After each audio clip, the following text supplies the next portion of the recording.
Hello again, everybody. This is Mr. Everything, and I am coming back at you with another Wargaming and miniature video. Today we're going to be talking about my Napoleonic project. If you haven't been to any of these project updates, what I tend to do is every week or two, what I'll do is I'll let you know my progress towards completion, which I don't anticipate there being completion anytime soon, so this project could go on for a while. But what I'm doing is I'm taking the units from Waterloo and I am creating them on the battalion level, for black powder. I plan to do enough battalions that I could use them as brigades and do the entire Battle of Waterloo. A lot like Napoleon's battles, but just using the black powder rules. Because if you try to do the entire Battle of Waterloo at the black powder level, then you would have to have a stadium, and there was a game that was played in London a year or two ago called The Greatest Battle or something like that, and they had like 4 rows of tables, and those table rows were like 100 feet long, and that was the entire battle. And you would move, like if you were on one of the back rows and you got to the edge, like you moved your guys up to the edge of the table, you would just be teleported to the next row of tables and move forward from there. I thought it was great. I thought that was a great concept. That was a good idea, but I'll never have that many figures, and I don't got that kind of room to play. Even if I had to go to a convention, nobody around here is going to give me that kind of room. I'd have to do it on my own. Okay, so having said that, thank you for coming out and checking out this project update. There's a couple of things that have been lingering that I wanted to address. Plus, I just wanted to tell you what my progress is. Okay, the lingering items. I am not doing 15mm Napoleonics. I experimented with that, and they were real easy to paint. I could probably get a brigade done in a week. I don't think there's enough detail for my artistic desire, really. So I'm going to stick with 28mm. I'm not going to do 40mm or anything like that. I'm not going to do 6mm or 20mm. I did do a Waterloo game in 20mm. It was probably the very first Napoleon's Battles game that I hosted at a convention. Was Waterloo in 20mm. I had a bunch of 176, 172nd scale figures. Okay, so I'm not going to do it in that scale. 28mm. They're nice and thick. They've got a lot of detail on them. They're great for painting, because that's all I really care about. Is I'm going through all the units and I'm enjoying painting them. I am painting. I'm not painting to the 100% of my ability, because I don't want it to take forever. So I'm not going to take a month to paint a unit. But I don't want figures like 15mm that are only for gaming and not for painting. Okay, so got rid of that rumor or that experiment. I tried 15mm Napoleonics. Didn't like it. I did that back in the day with Napoleon's Battles. I had all the figures, but that was because that was a time in my life that I wanted to play the game. That's not where I'm at now. Where I'm at now is I want to collect the army. I want to paint the army. Playing the game is going to be icing on the cake. So I'm building it for a game, but playing the game is secondary. Okay, so no 15mm. We're going to stick with 28mm. Great. I've come to the realization now that I prefer metal models. I have a bunch of plastics. They are less expensive, a lot like 15 millimeters. But that's not what I want. I don't want cheap models. I want quality models. So I'm getting Perry, I'm getting Front Rank, I'm getting some of the Warlord models. Now, does that mean I'm not going to buy plastics? No, I'm still going to get plastics, because there's a lot of units out there that for mass units, like just French General Joes, plastics is the way to go. But like the command stand, or like specific units, or characters, I want those all to be metal. Okay. So that's where that is. Okay, so I'm going with metal models. Part of the reason for metal models, I've found, for me, is the ease. They're easier, because just taking a Perry plastic, right? Just a regular Perry plastic. I have a torso. I have a head. I have a backpack. Some of them you have to put a sword on their hip.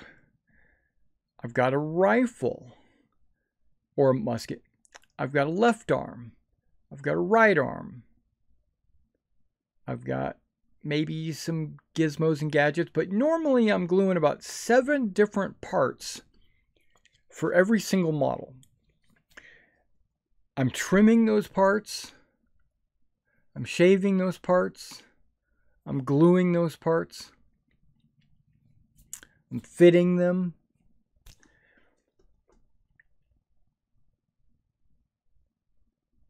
Okay. Metal models. Take them out of the bag. Done. Okay.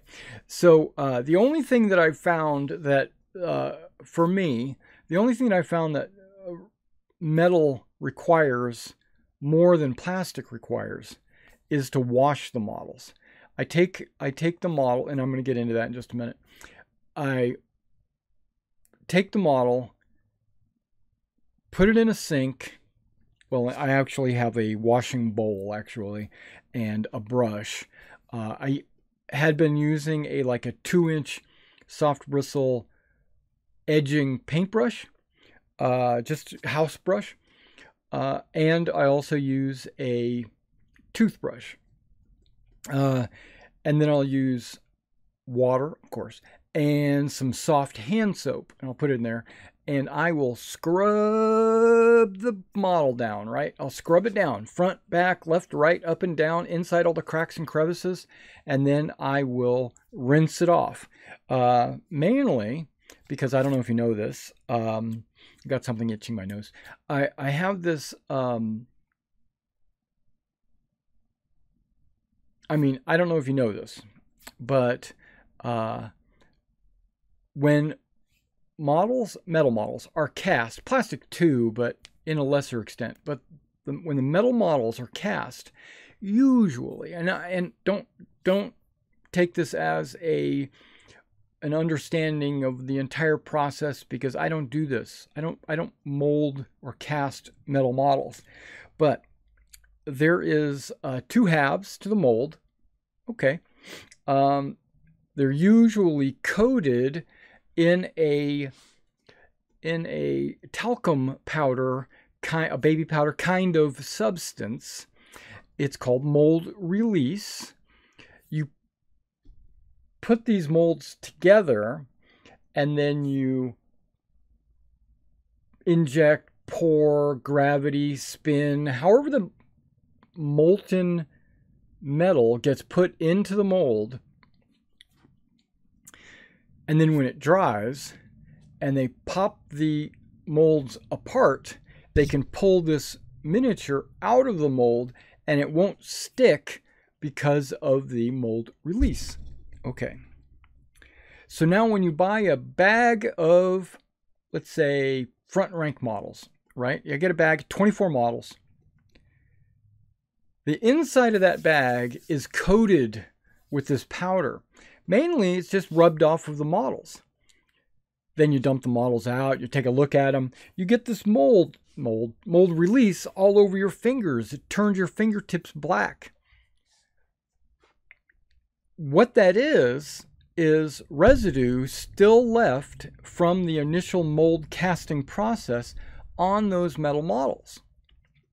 If you paint, prime, I spray prime, but you could brush prime, spray prime, and then paint on that model, spending hours detailing that model. Once you get it on the table, or just over time handling the model, the paint will flake off. If you've ever had that problem, it's because there's still mold release under there, and that mold release is also paint release, because your paint is on the mold release, which is not on the model, and then just comes right off. So you have to, just 100%. You got to take these models, and you got to take them, and you got to scrub that mold release off. I'm not cleaning the model per se. I'm removing any of the mold release. And then you go to trimming the model, scraping it, taking off all the flash or burrs or mold lines or whatever, and then you glue them together, because now the glue will stick to the model because it won't stick to the mold release, and then you paint after that. Okay. So I don't mind that, because assembling that plastic model with 7+ parts takes way longer than scrubbing that one model with some soap and water and a brush.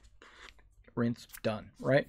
So got to let it dry. That's what those guys over there are doing before you proceed, because, you know, the water. You need to rinse it off, and that's important too. I scrub under running water, because the soap that you use to clean the mold release off just replaces the mold release and becomes a film or a coat over your miniature. And if you were to paint on it with the soap's just going to break off just the same as mold release. So you got to rinse the mold release off. Okay, but that doesn't take long. It doesn't take long at all. I did all of my Allied, not Prussians, but all my Allied generals, which it's only the ones that I'm going to do. I have, and like Wellington has like 4 figures on the base. Uxbridge has 3, maybe 2 or 3. The Prince of Orange has 3 models, and then the division generals all have 2 models, and I've got like 5 division generals over there, and then all the brigade generals all have 1 model, and I've got at least a dozen plus of those. So if I was to just guess off the top of my head, there's about 30 models over there, and that's with their horses and the rider. And a couple of them have separate arms, but that's very few of them. It took me about an hour and a half, 2 hours of scrubbing every single general, ADC, guide, brigadier, division, corps, Wellington. You know, basically 2 hours of scrubbing. If I was to have to make or build all of those models in plastic, it would have taken me that long just to do the horses, and then it would have taken me, I don't know how long, to do the general cavalry riders.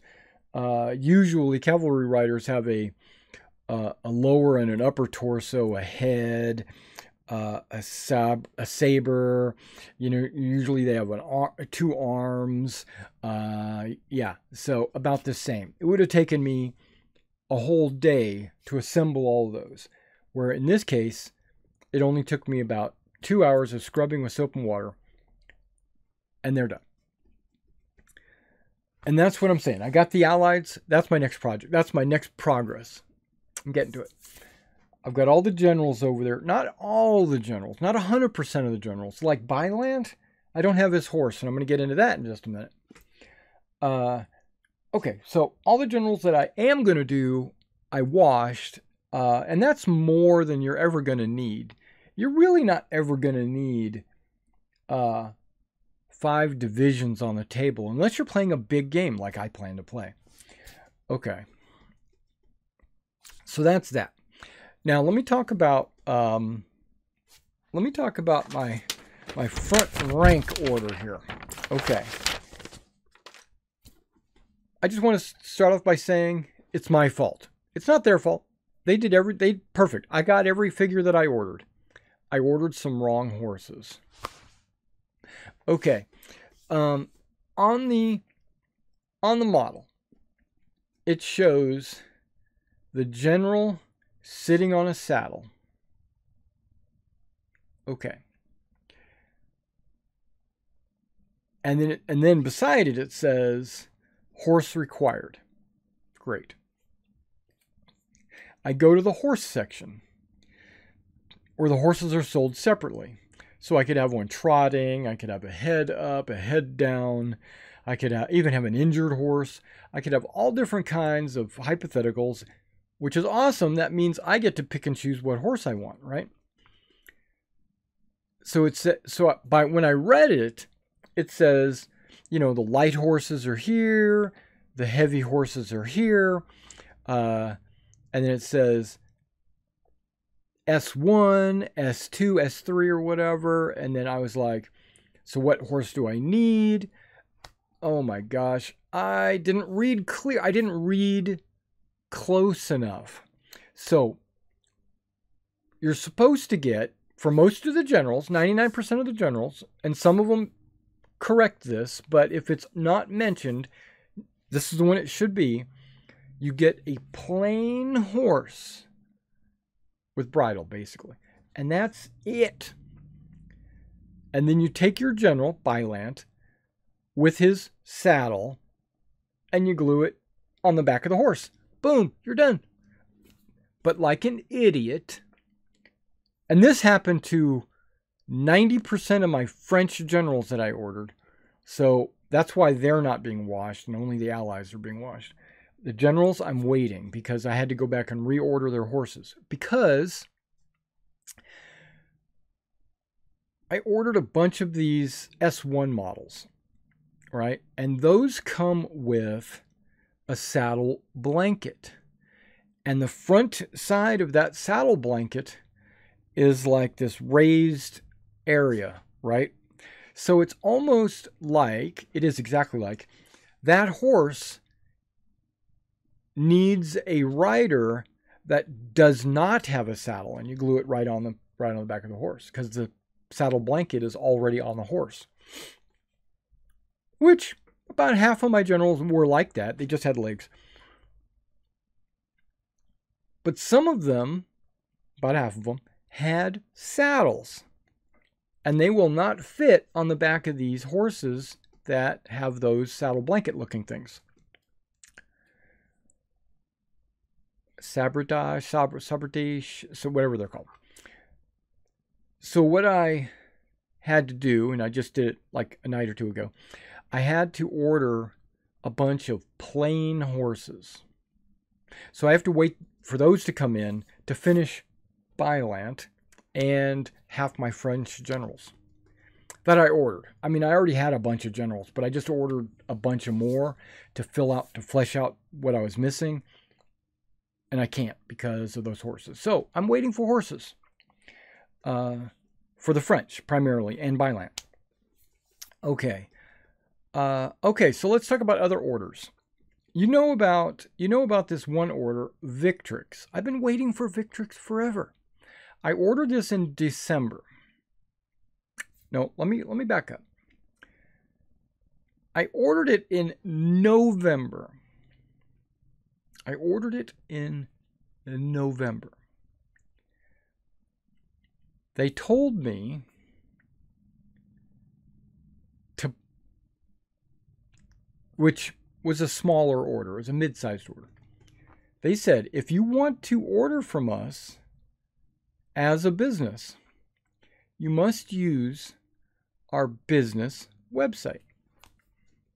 Perfect. Go to the business website. They have a giant minimum order. Huge. And I was like, okay, this is going to have to wait. So I waited till December, that's partially me, to place this order. I place it.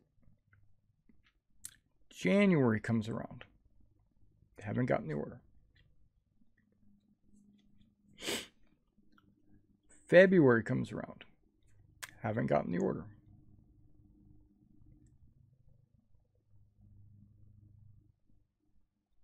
They email me. They say, do you still want this order? We've got this in our system and we haven't worked it until now. December, February, January, February. Okay. I said, yes, I want those models. Looking back on it, I should have just not ever ordered. I should have just gone with my metal gut, front rank, Perry, Warlord, and not got any of these models.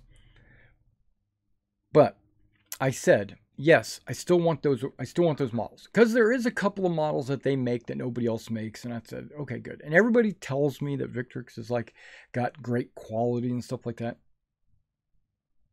Okay. So, and you know, good price for a number of models, which is true. They do have a good price, but I'm not looking at price for my personal collection. Now, for sale, absolutely. My personal collection, the most important thing is quality.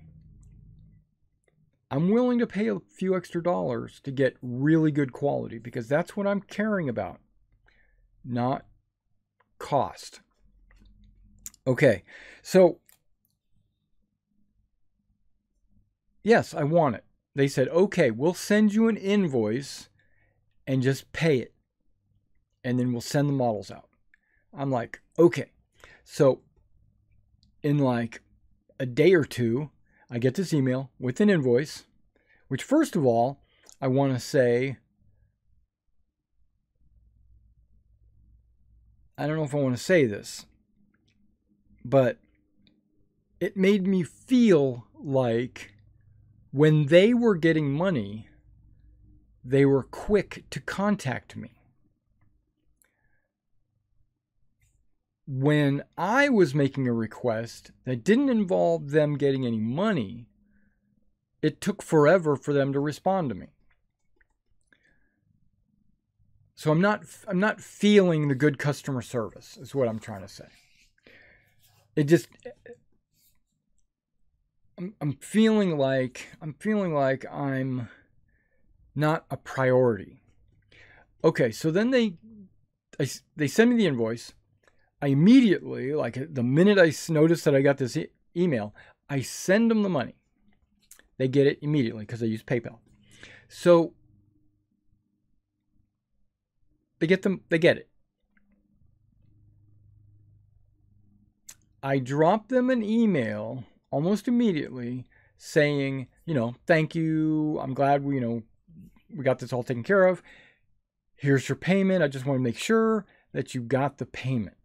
Okay. This is about February 14th, something like that. Valentine's Day, I remember.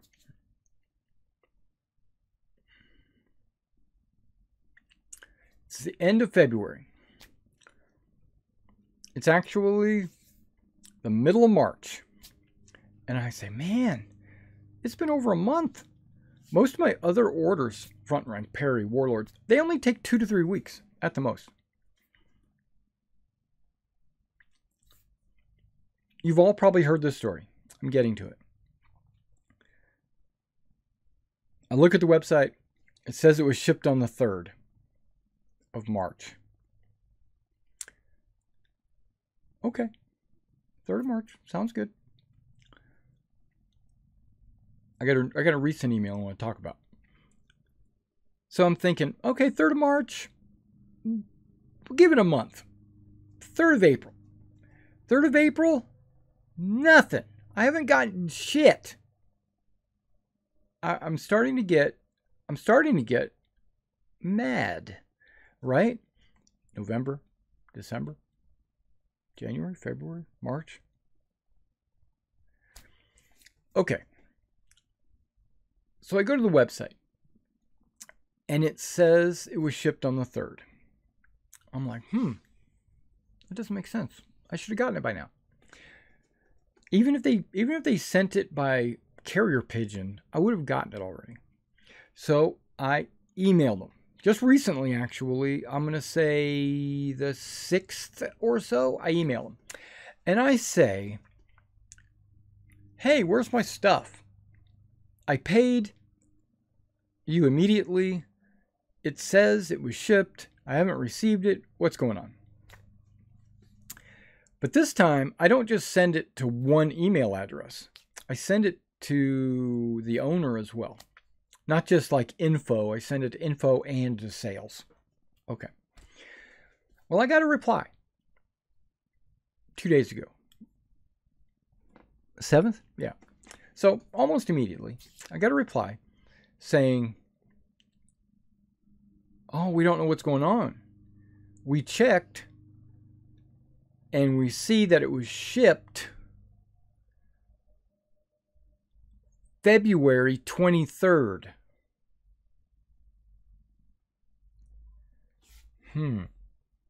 That's not what your business-to-business website's telling me.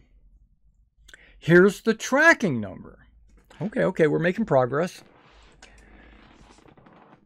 We checked with UPS, reasonable, and it's being held in England. It's been held at that location since about the 26th.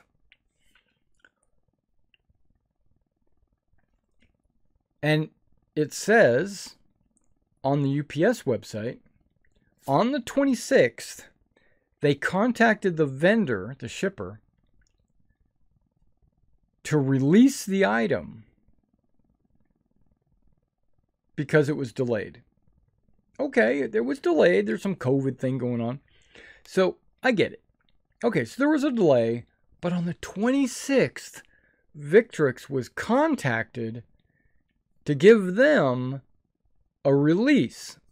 Okay, now I'm thinking dates might be a little off because Victrix said they didn't ship it until the 3rd, but then this email tells me they did ship it on the 23rd. There's some things that aren't adding up. Maybe that shipping invoice on their business-to-business site wasn't generated and created until the 3rd. That's possible. So there's a week delay on their business-to-business site saying that it was shipped. It doesn't seem right. So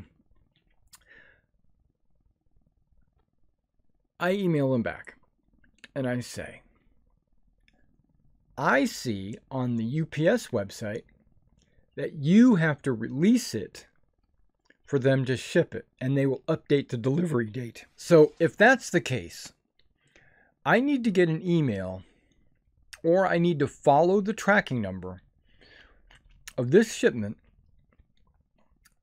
Well, at least now that I've got a tracking number, and now I kind of understand why there was a delay, I feel a little bit better about it. But somewhere, that message from UPS to Victrix got lost. They never replied to UPS, so it sat there for a whole month and hasn't been shipped internationally. When I click on the shipping method, it says it's national shipping. And then it gives times for like other locations in England. And I'm like, there's a whole nother page which you have to search for a different shipping method for international shipping. And I think that's where the problem is. I think it was, and I'm not going to tell Victrix how to do their business, or I'm just going to complain about it to you guys. I think they might have accidentally bought national shipping, and then when it got to UPS, they said, hey, this is national shipping. This is not international shipping.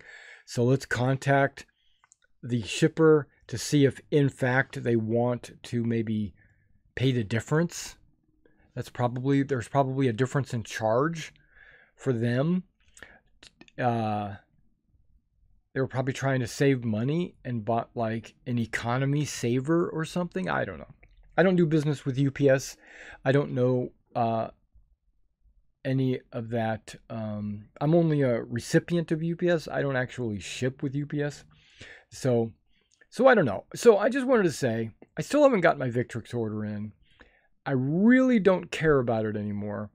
If I don't get it by the 2-month period after I paid, okay, if I paid in February, March, April, if I don't get it on like April 14th or something like that, which it's not ever, or if I don't see it released from UPS, if I see it released within this next week by UPS, and then it starts showing that it's on its way to the US, then I will not take any action. But if after the end of next week, like next Saturday, if it is not released, if it is not on its way, I will have some strong words with Victrix. I will cancel my account. I will request a refund.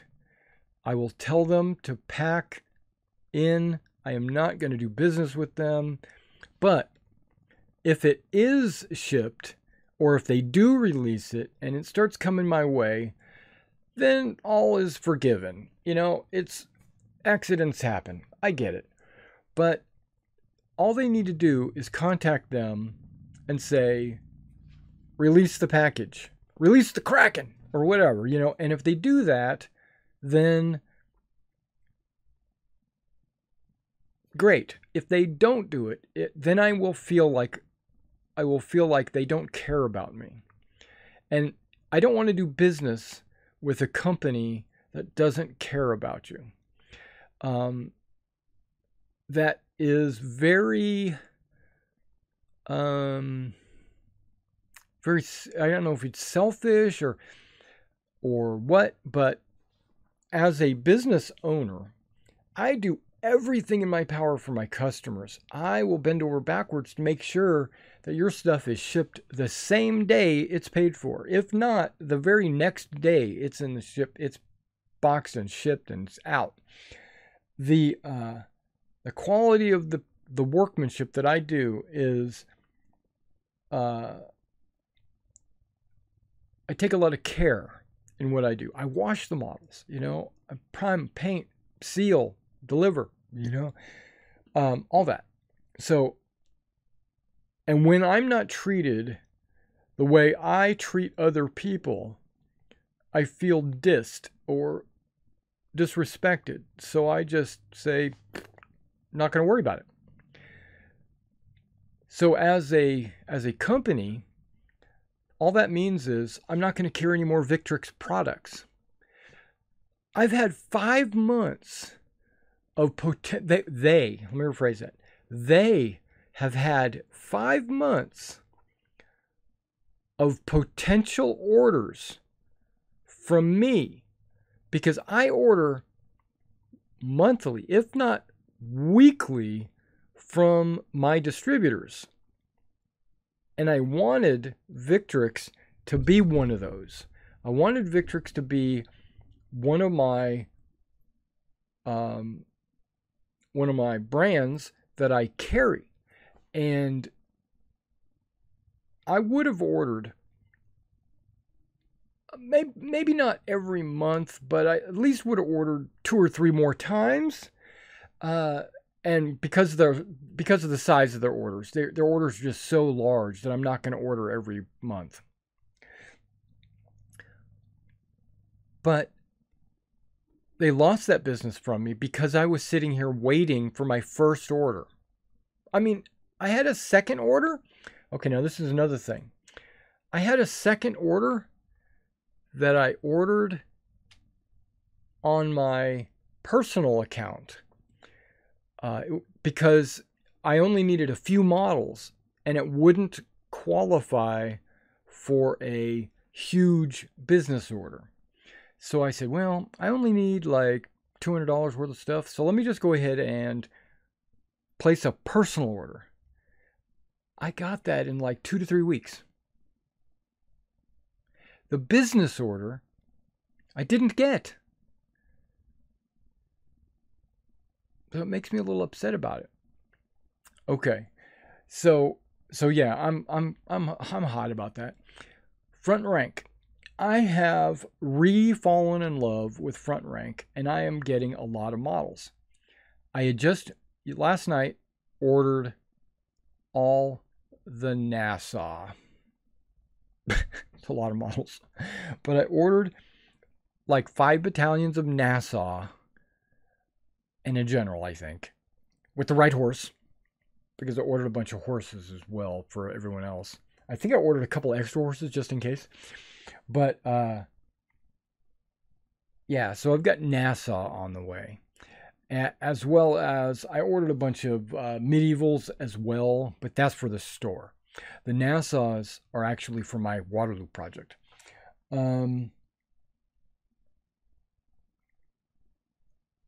I got the Warlord shipment in, where I got 2 more boxes, the starter boxes, 2 more of them with the Waterloo. Oh, those got the rule books in them. I need to break those out and sell those. Yeah, so I've got 2 boxes of Waterloo still sealed, but I know that I've got all the battalions of British and French in there, and in my previous order, I got a bunch of French and British command figures from front rank, so I'll be able to flesh those out and make a bunch of battalions out of that.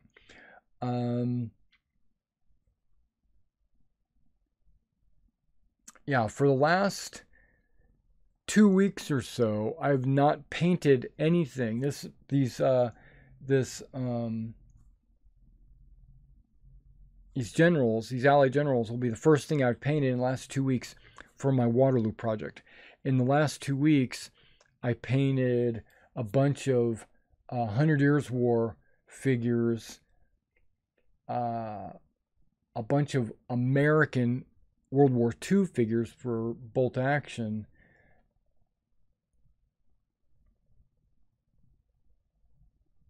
Yeah, Americans.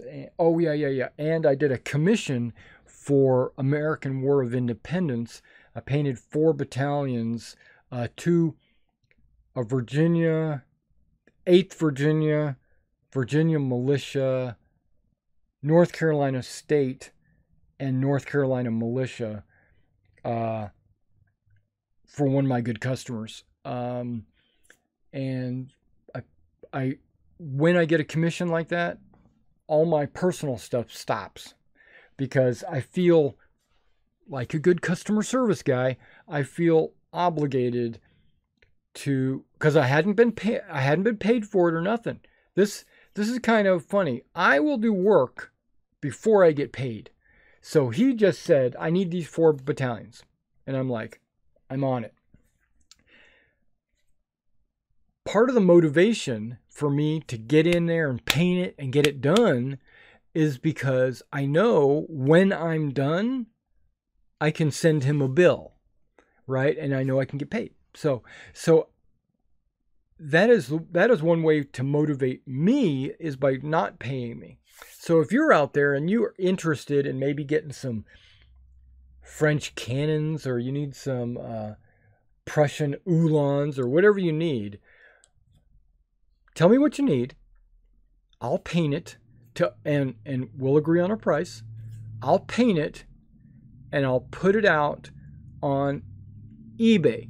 So I put it on eBay because eBay helps me track the sales and it helps collect the payment. I mean, you could send it to me on PayPal or whatever, and we can work out something where I just shoot. Yeah, we can work something out. But normally what I'll do is I'll just list it on eBay. But I realized something with this last commission that I hadn't noticed before. When I list it, it's not private. So that guy, if there was some philanthropist out there, he could have said, "Ooh, I want those 4 battalions," and he could have bought it out from underneath that other guy, and that wouldn't have been cool. So I think, and I don't want to. Yeah, that wouldn't have been cool. I think going forward, I might put a quick slip of paper inside, maybe a business card or something like that, in every box that says, if you want any commission work done, just contact me by email, and then I'll do that work off-site. That might be the best way to do it. I mean, I can accept PayPal. You can pay me by PayPal. Even if you got a Visa, MasterCard, you can use it to pay a PayPal payment. So, I'm just glancing over my stuff. Oh, yeah. Waterloo project. I'm running out of space on my shelf. My shelf is getting full of figures. I've got one whole shelf, almost 99% covered. I've got a few spots. Once I start throwing the generals, once they're complete up on that shelf, it's going to be full. So I've started on a second shelf. Well, that second shelf is already half covered. So I get a shelf and a half.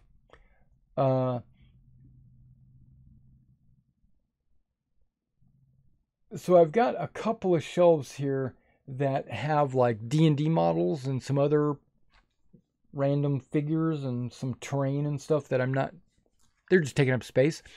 So I really need to reorganize my shelf to make room for more units coming down the line.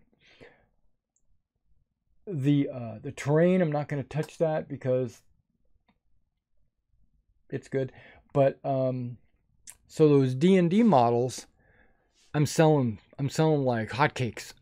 I put them on eBay and I'm selling them. And what that's doing for me is it's clearing off shelf space by selling all those models. Like half of my dragons I've already sold. So that's cool. If you're interested, go check it out.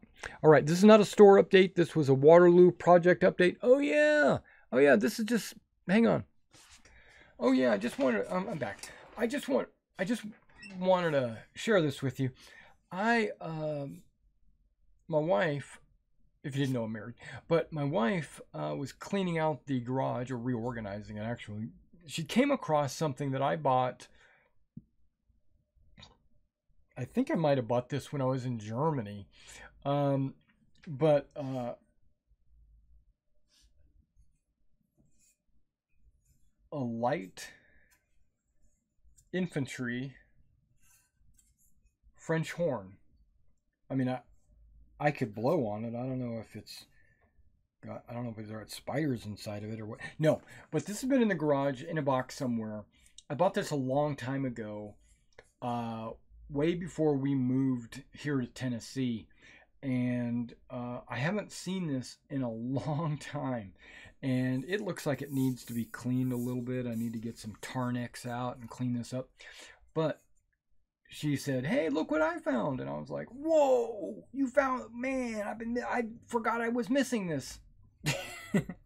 So we got this hung up on the wall, and it's pretty cool. I probably need to replace this core. It's like cheap cord and stuff, but yeah, French horn. Napoleonic. Toot, toot, toot, toot. Okay. And oh yeah, Waterloo project. This might also excite some people, might not. Final thought. I saw a YouTube tutorial on painting models, and I'm always trying to learn. I'm always trying to expand my horizons and be, not to be stagnant or whatever. And so I saw this guy. He said, what I normally have done, and this back to me. Normally, what I'll do is I'll take a popsicle stick, and you can kind of see that I will put a couple of drops of Elmer's glue on there. This is 15 millimeter actually. I'll put a couple of drops of Elmer's glue on there. I'll take the model and I'll put it on there, and I'll let the glue dry, and then I'll go in and I'll prime it black in this case, and then I'll paint each little individual model on the popsicle stick, right? I know that some people will take like a single thing, they'll put some sticky on there, some tacky, and they'll put their figure and they'll paint one figure at a time holding it like this. No, can't do that. That's way too no, what's the word I'm looking for? Not efficient. It's inefficient, right? So I needed something. I didn't know I needed it, but I needed something better. And so when I was watching this other guy video, and he had a bunch of other concepts and art, and it was mainly for airbrushing or whatever, which I don't do. I might get into, but I don't do. He had this idea, and he says he uses popsicle sticks just like me, but instead of gluing or anything, what he says he does is he'll put 3M foam tape, double-sided foam tape on there, and then you can put your models on the tape, and then you could prime them and you could paint them on your popsicle sticks. Or he'll put them sometimes on a single thing. He'll put some tape there and put the model there, and then he'll paint the model. Well, he said he did it individually, but I thought when I saw him do individually, I said, that'll work for my popsicle sticks. I'll do popsicle sticks. So I did, and like here's a bunch of popsicle sticks that I've already previously used with the tape. And he also mentioned that this is reusable. So I don't know if I showed you in a previous video where I put some, I think 95th rifles on there. I had them on these things and I could turn them over and shake and none of the guys would come off. I could actually lift the popsicle stick by one model. It was pretty impressive. Reusing them though is kind of hit or miss because sometimes the sticky is good, sometimes it's not. And I figured if it's good, will you reuse it? If it's not, I'll just replace it with another piece of foam tape. And you could buy like a roll of foam tape. This is 3/4 of an inch. At first, I bought a 1 inch because I figured, bigger is better. This is not. This is excessive, right? The foam tape would just be too big on the popsicle stick. So I went with 3/4. This is perfect. I could cut it down to about 15 millimeter strips, stick them on my popsicle stick, and then I could just put miniatures on there, and it works great. This roll was like $5, something like that, and I've used very little of it already, so I recommend it. All right, well, that's it, and I will see you in the next video.